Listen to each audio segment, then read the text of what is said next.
حضرت معاویہ رضی اللہ تعالی عنہ سے مروی ہے، فرمایا میں نے حضور صلی اللہ علیہ وسلم کو یہ فرماتے سنا، قیامت کے دن آذان دینے والوں کی گردنیں تمام لوگوں سے لمبی ہوگی، یعنی اونچی ہوگی، اور لمبی گردن جو ہے وہ سرداری کی علامت ہے اور بڑے مرتبے کی علامت ہے، مگر ہمارے ہاں اس کام کو اب صرف پیشہ سمجھ کر چند لوگوں کے حوالے کر دیا گیا ہے۔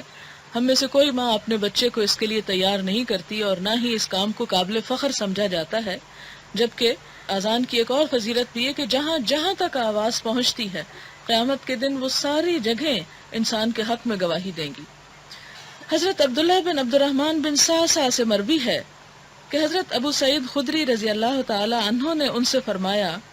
میں دیکھتا ہوں کہ تمہیں بھیڑوں اور جنگلوں سے محبت ہے، بس جب تم اپنی بھیڑوں کے ریوڑ یا جنگل میں ہو اور آذان کہو تو آواز کو بلند کیا کرو،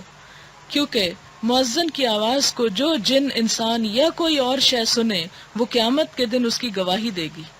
یعنی خاص طور پر ایسی جگہ پر کہ جہاں انسان سمجھتا ہو کہ میں اکیلا ہی ہوں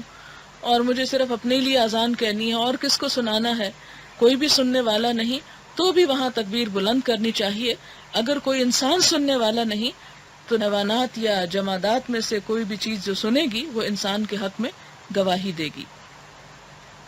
اور اس کی وجہ یہ ہے کہ جب بلند آواز سے اذان کہی جاتی تو خود انسان کے اپنے دل پر ایک اثر پڑتا ہے، اور نماز کے لیے یہ سب چیزیں راہ کو ہموار کرتی ہیں اور نماز میں خشوع و خضوع بڑھا دیتی ہیں۔